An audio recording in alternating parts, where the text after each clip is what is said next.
Thank you for joining us, and we begin with rural energy needs.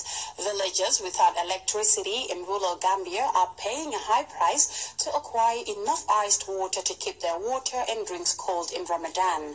Khadija Tujala was at Sandikunda village in Upper River region, and she filed in this report.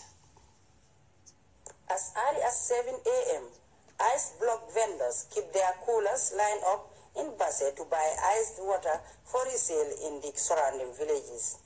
The business seemed to be very lucrative during Ramadan when, due to high temperatures, demand for cold water is high. A vendor we came across in Sandikunda in Jimara said he sells iced water for $50 compared to $10 in the greater Banjul area. Before Ramadan, we used to buy ice for $15 and resell it for $25. Now we buy it for $30 and resell it for $50. We are appealing to the government to come to our aid to provide electricity in the villages, which we urgently need. We have no choice but to buy it at $50 because we need it, said the villagers. Ice water is a problem for us. Buying it for $25 or $50 is due to the lack of electricity in our village. Muslims are expected to help each other in times like Ramadan, but the forces of demand and supply seems to determine the price of iced water in the provinces. Khadija Tujalo, GRT's News. The West African International School has graduated 97 students upon completion of their secondary education. The event was attended by family members, friends and dignitaries who took time to challenge students with words of wisdom. Akumbaba tells us more.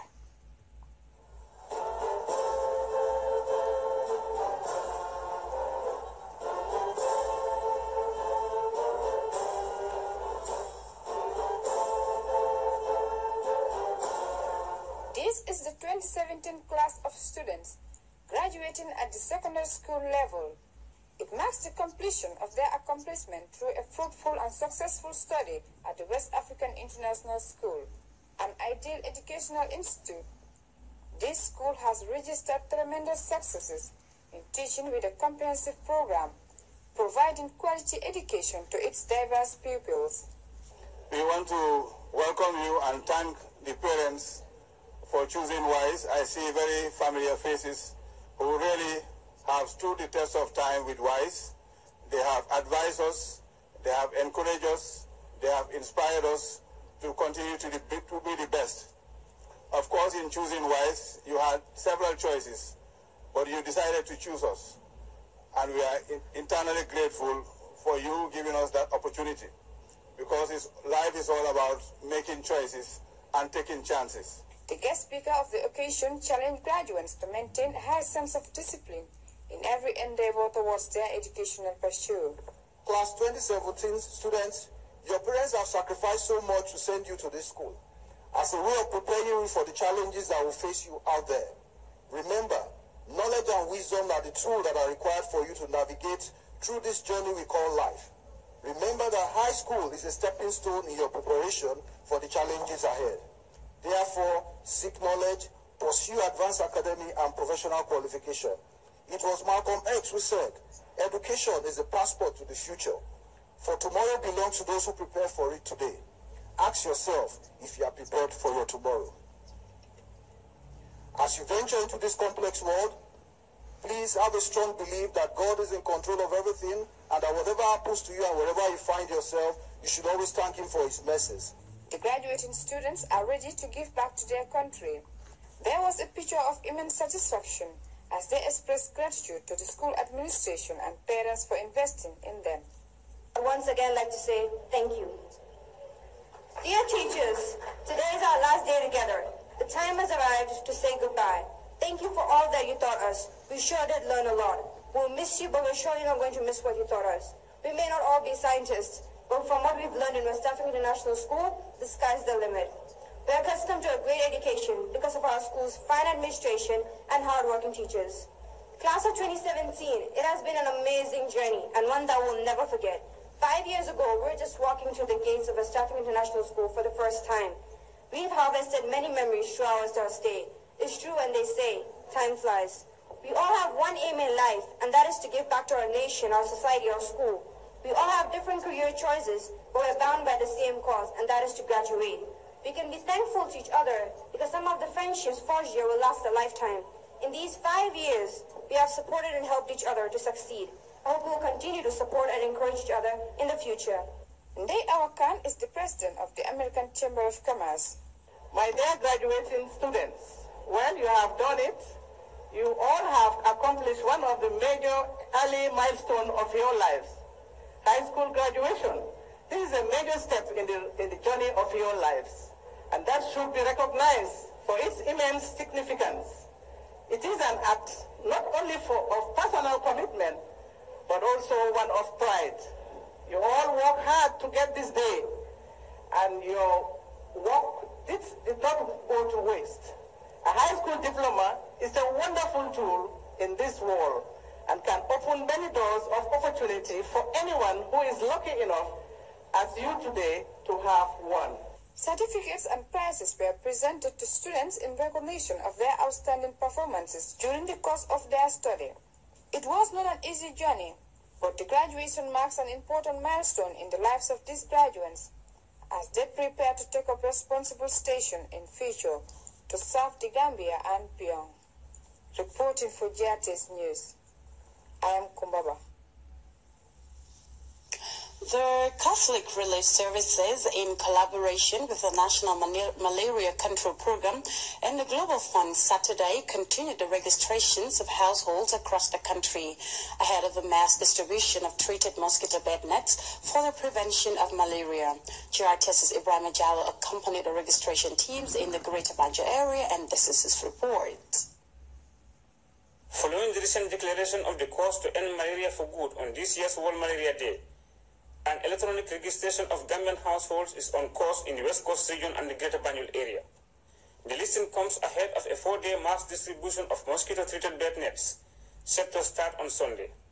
A pregnant woman is supposed to get a bed net, and under 5 is also supposed to get a voucher for a bed net. Then any 2 members of the household would join a bed net.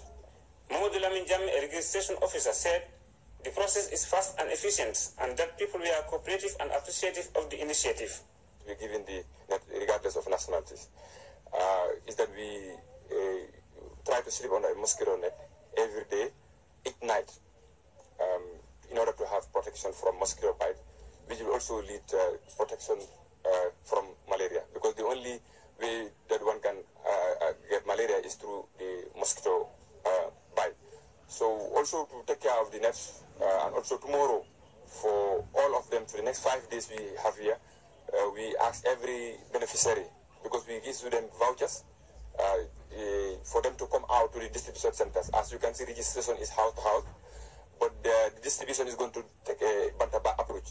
From Talending and Sincho Aladi, Fatou Sonko and Mama Balde unanimously described the move as significant and well-timed. The mosquito nets will protect us from malaria, especially the children. The rainy season is approaching. The net will be good for the people. Sleeping on the treated mosquito nets is said to be the best way to prevent malaria infection, especially among children and pregnant women. Hence the need to properly utilize the nets. Health officials are poised to eradicate malaria, which is said to be the leading killer disease in African countries, including the Gambia. Ibrahim Jallo, GRTS News. Now moving on, the Medical Research Council, the Gambia, Friday held an open day event at the Serikunda Health Center. As Janke Tour reports, the forum was meant to sensitize the community about the new study called Pregnancy Trial. This new trial has been designed to evaluate the effects of interventions in reducing neonatal mortality under the theme A New Intervention to Improve Maternal and Child Health. This study, the plan is to give 1 dose of oral azithromycin, that is an antibiotic, to decrease neonatal death and maternal and neonatal severe infections. The exciting Open Day ceremony gave medical researchers an opportunity to engage with the community and inform them about this potential new intervention for improvements in maternal and child health. Beyond the primary work that we'll be doing here, which eventually will be intended to improve healthcare, we will also give our very best of support to improving health service delivery to the community and the health facility. So over the next 3 years, we will have our nurses who will also be here 24 hours, 7 days a week to give support at the labor ward whenever the need arises. From the regional health team, Western Region, Zandak Jaju described the project as timely and relevant, noting that it will help improve the health of newborn babies. The aim of all healthcare workers is to provide safe vaccines, including medicines, and also to have a good outcome of newborn babies. And this study gears towards having a good outcome of newborn babies. So we are gathered here today to commemorate an initiative striving to ease the burden of disease in our communities, especially those vulnerable populations such as mothers and infants. To accomplish this goal, the unit director of MRC de Gambia, Professor Umberto de la Sandro, said the trial aims to recruit 12,500 women during labor. What we want to do and confirm is to see whether we can actually reduce neonatal mortality. So the question is, can this intervention reduce the number of newborns who die in the first week of life? And this, as you heard, this is a very, very large trial. We managed to find the funding also, which is not an easy thing to do, I can tell you, to do it here and in Burkina Faso. Also at the occasion was the National Assembly member for Serekunda, Halifa Saleh, who greatly welcomed the groundbreaking initiative. So I must emphasize that we cooperate with them as they prepare the ground to understand the difficulties which makes it very difficult for women to procreate in a manner that they will not experience death. The recruitment of study of participants is expected to start in August 2017 and will last for approximately 3 years as MRC embarks on a crucial campaign to reduce infant and maternal mortality. Reporting for GRTS News, I am Janke Ture. Well, over now to press release. The Office of the Chief Justice wishes to inform the general public after a break of 2 years, the Supreme Court held its session from the 15th May to the 9th June 2017. These were presided over by the Chief Justice Hassan B. Jallow and 4 judges of the Supreme Court, which heard a total number of 41 cases during their session. The cases heard include criminal appeals, civil suits, and several election petitions, which came before the court challenging the results of the 2016 presidential elections. They were brought respectively by former President Yahya Jammeh, the APRC, and Yankuba Koli.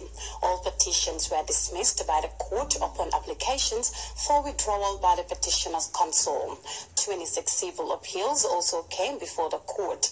8 were disposed of, 10 reserved for judgment in the next session, and 2 have been adjourned. The case filed by the Gambia Press Union and 2 others against the Attorney General was also adjourned to the next session, whilst the case of Ousainou Dabo and 19 others is also reserved for judgment. All 41 cases before the Supreme Court were heard.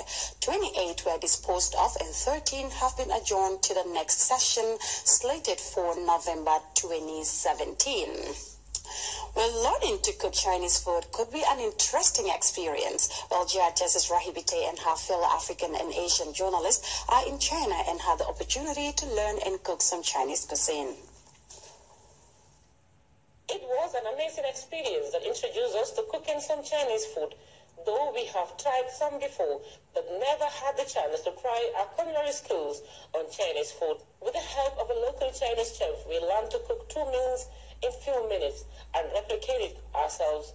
Imagine if it was an African kitchen. It will never be possible to cook 2 meals in few minutes unless if it was egg frying. Easier to cook Chinese food, judging from the 2 dishes we cook. Maybe, I don't know. So the time? Yeah, the time frame is short. I think much of the food back in Africa we overcook most of our food. We cook, for too long. The dishes we cook were compounded in. It is made out of chicken, a little spice and sweet taste, with few more ingredients added. But we managed to replicate something similar to that of the chef, though the end product looked beautiful, something that will go down well for the Chinese and kind of sweet for the Africans.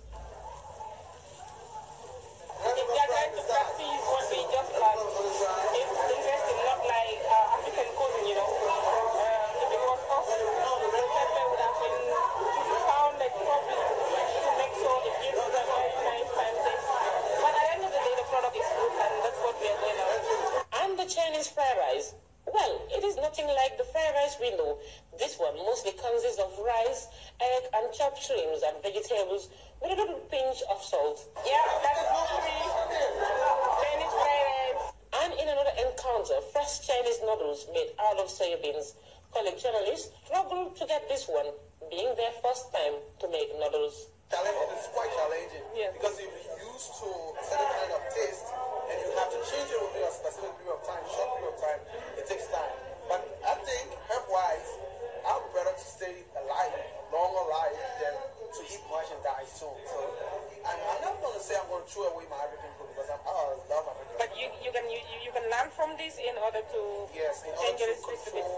The kind of way I prepare my food back home, maybe not exactly the Chinese way. Food is life, something that no human being can do without. But the difference in the type of foods we eat makes it more interesting. While we Africans are more concerned about the taste of the food we eat, the Chinese people seem to be focusing on the health benefits. Rahib Said, reporting for Judges News from Beijing, China. Well, some yummy Chinese cuisines there. Well, time now to